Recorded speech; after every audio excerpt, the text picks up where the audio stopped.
Welcome on into a mailbag edition of the Broncos Breakdown by Chat Sports. Our first question today coming in from Chiefs legend Alex Smith.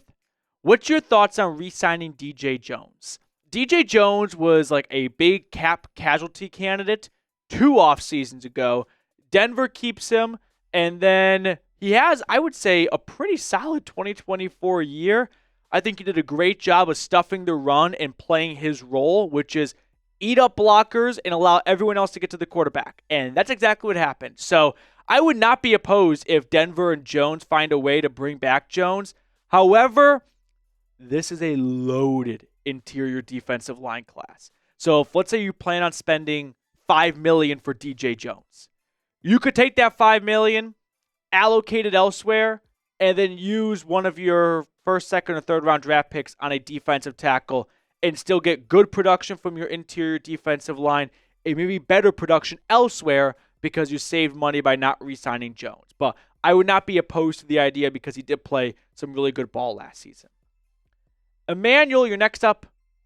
What would be your ideal offseason game plan, including cuts, trades, the draft, and free agency? All right, Emmanuel. Got a lot going on here. Let's go kind of in the order you put it out there. Cuts.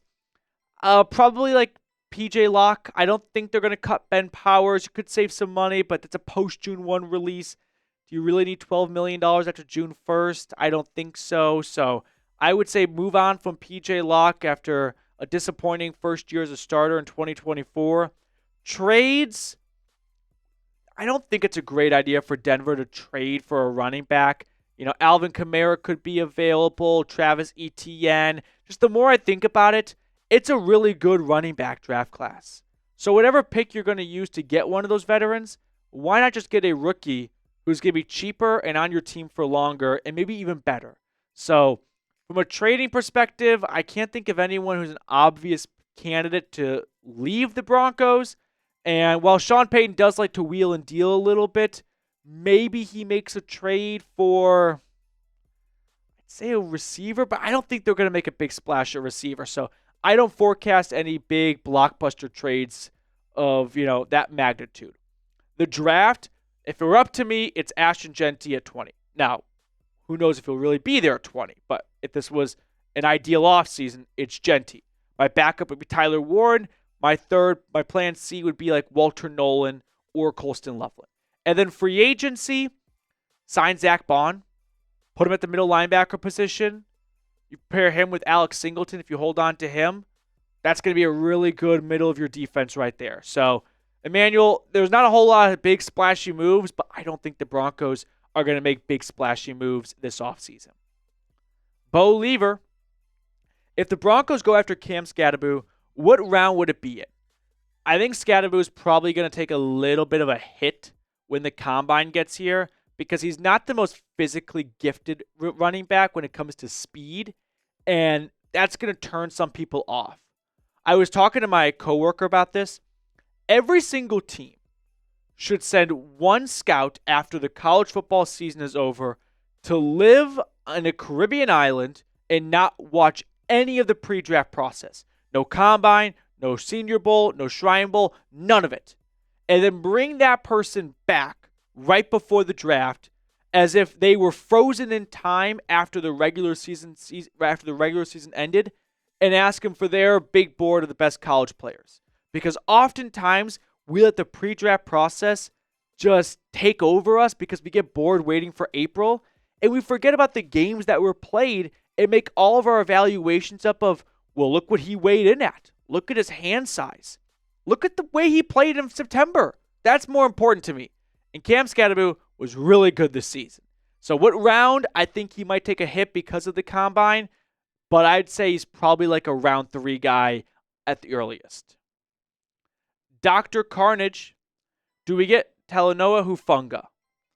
I bet the Niners bring him back. He's missed some time the last 2 years, so he's probably not going to get a big payday in free agency.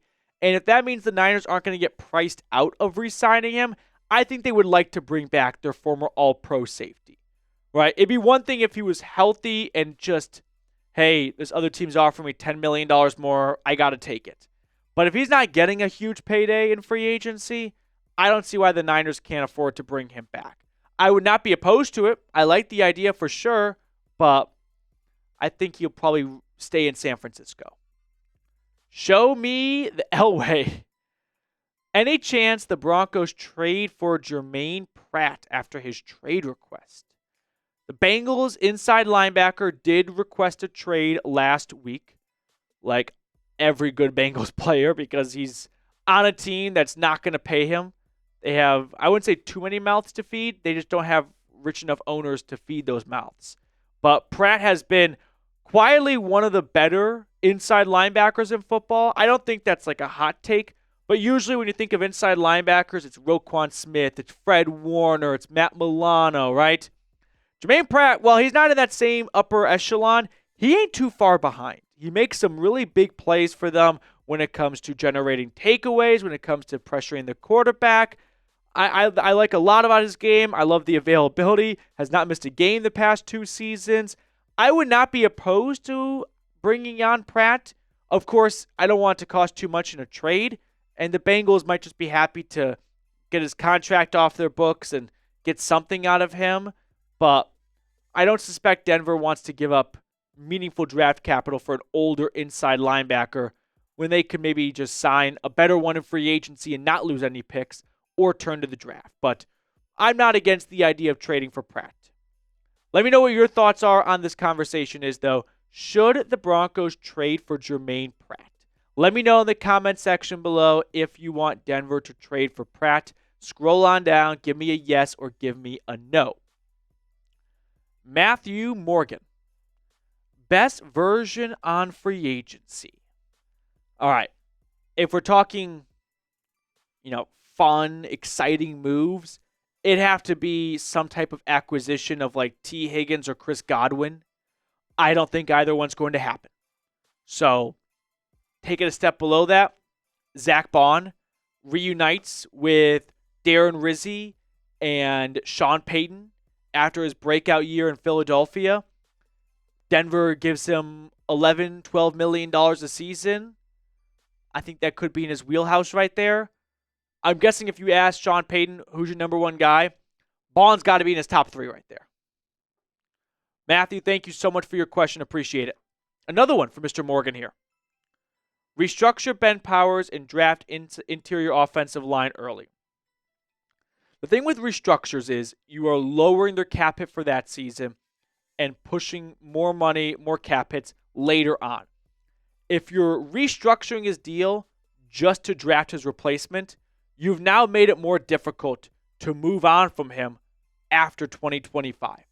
So I would not be a fan of restructuring a player's contract that you foresee cutting, although I think he'll be a free agent. No, he might have one more year left on beyond. Yeah, I think he has one more year beyond this season.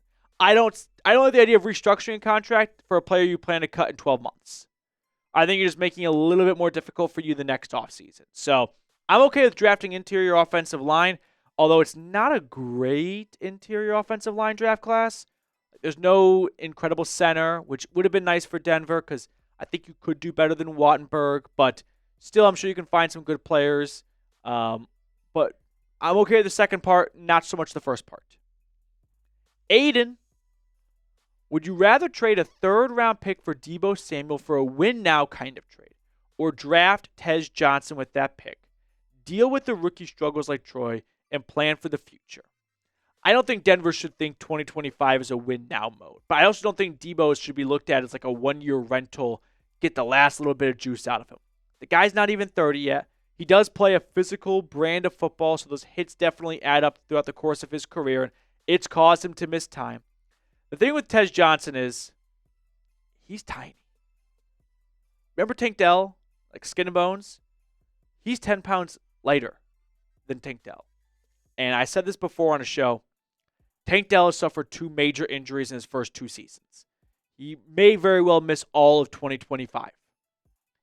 At 154 pounds, when you're tackled over the middle by a 240-pound linebacker, that's not necessarily a new thing to Tej Johnson, but it might be a different wake-up call in the NFL. And I don't know if I'm comfortable with that. I'm open to be laughed at and ridiculed in a few years if Johnson's incredible. And I usually don't like making analysis on players based on their size, their height, their weight. If they played super well in college, who gives a shit? They found a way to overcome that clearly. But a $154 in the next league, yikes. So I'd probably go with the Deebo route, although I don't think it'll cost you a third. Before we get on to the rest of the questions, check out this Bo Nix jersey. If you want to get some more Broncos gear in your closet, go to chatsports.com/Knicks shirt. It's a great way to get your favorite player on your back without also spending an arm and a leg for a jersey. That's why I love jerseys. Kind of has all the pros of a jersey without the cost. So if you want to get some more Broncos gear, go to chatsports.com/Knicks shirt. I put that link in the comments and description of today's video.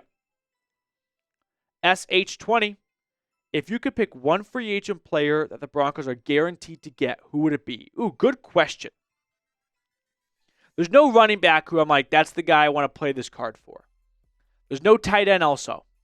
And those are two of your biggest needs. So I'm going through the other needs right now, and I'm thinking linebacker. I'm thinking Zach Bond. I mean, there are better players that are going to be free agents, but just not at a huge position of need for Denver. So I'm going to go with Zach Bond. I think Bond would probably be like I'm going to play this card. I've really warmed up to the idea. I think he'd be a fantastic addition to the middle of the defense. And now you'd have pillars. You'd have cornerstones at all three spots, right? You've got Cooper and Benito up front. You've got Bond in the middle. You've got PS2 in the secondary. Every single level, it's like going through from easy to hard to difficulty when it comes to penetrating this defense. Not that the easiest part's the front, but like the way they've improved this roster and defensively, I really think adding to the interior of the linebacking core would be an excellent addition. Before we sign off, make sure you subscribe to the channel if you have not already. Scroll on down, click that sub button, like the video. But of course, we have to name a random player. Let's just do name any random Broncos player. I've kind of created some parameters recently to keep things spicy, but let's just go with name a generic random Broncos player. I've got mine already. I'm going to count down. 3, 2, 1. No Sean Moreno. 10. We're kind of closing on that being 15 years ago, which is crazy to say out loud. But I'm going to go with no Sean Moreno. Let me know if you said the same name down below.